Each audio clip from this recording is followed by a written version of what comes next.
50에 읽는 논어, 굽이치는 인생을 다잡아주는 공자의 말. 이제 인생은 속도가 아니라 방향이다. 최종엽 지음, 윤호북스 출판. 들어가며 50의 공허 논어로 채우다. 방황하는 50은 공허하다. 나만 잘하면 되고, 나만 똑똑하면 되고, 나만 성실하면 된다고 생각했기에 그렇게 살고자 노력했습니다. 그러다 보니 사람들은 모두 남이 되었습니다. 직장에서도 가정에서도 거의 남이 되었습니다. 50의 바다에 홀로 남은 섬이 되었습니다.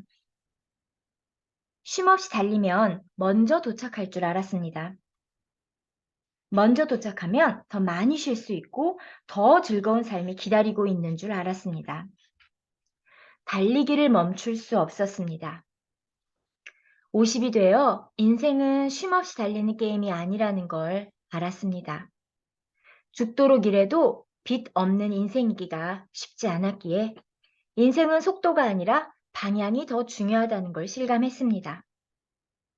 공자께서는 40에 세상의 흔들림으로부터 벗어나 부록이 되셨다는데 2500년 전 사람들보다 훨씬 똑똑하다는 우리는 어찌하여 50, 60이 되도록 먹고 사는 문제조차 벗어나지 못하는 걸까요?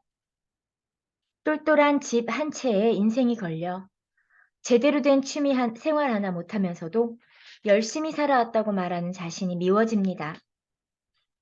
겉으로는 태어난 척해도 50 지천명의 세대는 정서적으로 경제적으로 힘들어하고 있습니다. 인생의 하프타임에서 방황하고 있습니다. 퇴직, 실직, 전직, 이직, 실패, 부도, 조기 은퇴, 명예퇴직, 건강 등 뭐 하나 긍정적인 게 없지만 그냥 주저앉기엔 너무나도 긴 시간이 기다리고 있습니다. 새로운 도전과 선택, 변화 앞에서 머뭇거리며 주춤하고 있습니다. 자신감은 떨어지고 부담감은 가중되는 압박 속에서 50대의 고민이 깊어지고 있습니다. 50에는 논어를 읽어야 산다. 숨막히게 달려왔던 경쟁의 속도를 줄이고 인생 후반 목표와 함께 균형 잡힌 삶, 주도적인 삶, 성숙한 삶, 공감하는 삶을 생각해야 할 시간입니다. 혹여 지금까지 삶이 마음에 들지 않는다면 그 이유가 나였는지 아니면 타인이나 외부 조건에 있었는지 찾아야 합니다. 혹여 지금 누군가를 원망하고 있다면 타인에게서 원인을 찾고 싶기 때문이며 핑계를 대고 싶다면 자신이 약해졌기 때문입니다. 내려가는 길은 쉽습니다. 등산도, 공부도, 사업도, 인생도 마찬가지입니다. 지금부터는 내가 하지 않으면 단 한 발도 나가지 못합니다. 내가 풀지 않으면 바로 주저앉아야 합니다. 50이 되어도 집중해야 하는 이유입니다. 2500년 이상 내려오면서 논어만큼 많은 사람에게 큰 영향을 준 책도 없습니다. 고대로부터 지금까지 사람들은 논어를 읽고 인생을 바꿨습니다. 경영자는 경영 원리를, 정치가는 정치 기본을, 리더는 리더십을 배웠습니다. 인생을 묻는 이에게는 담대한 삶의 원리를 알려줬습니다. 인생의 절반쯤에 읽는 논어는 특별합니다. 50대에 하는 변화가 진짜 변화, 50대에 하는 선택이 진짜 선택이기 때문입니다. 지금까지 책을 읽지 않았다면, 한 분야의 책만 읽었다면, 다양한 분야의 책을 읽었다면, 이제는 역으로 바꿔보는 게 좋습니다. 4월, 임무 원료, 필요 근우. 공자께서 말씀하셨다.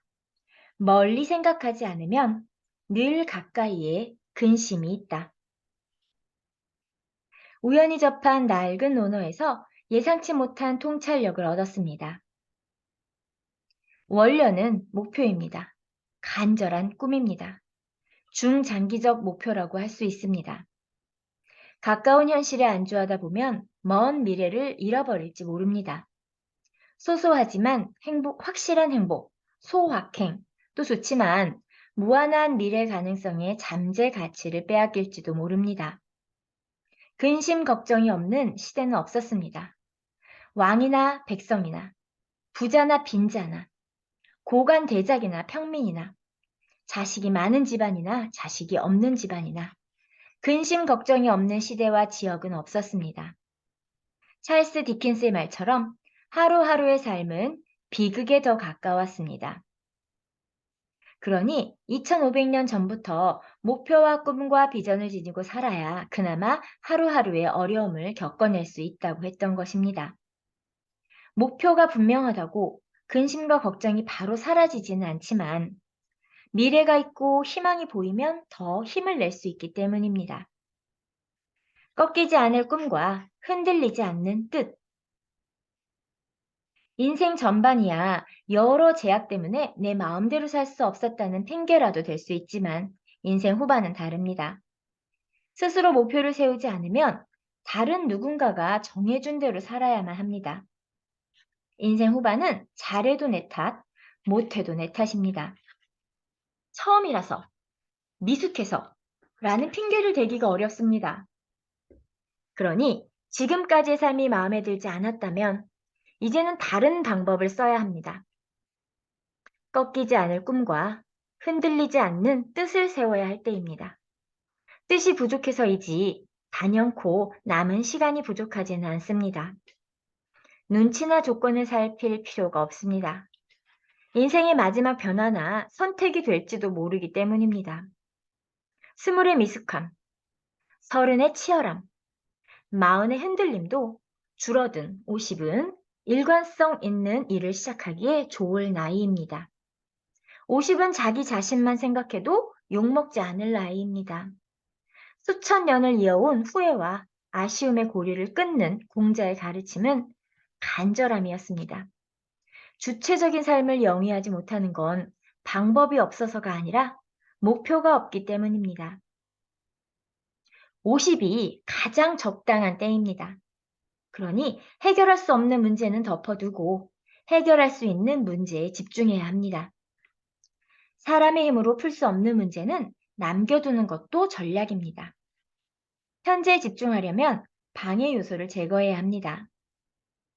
누군가를 만나 감정이 많이 상한다면 만남의 기회를 줄여야 합니다.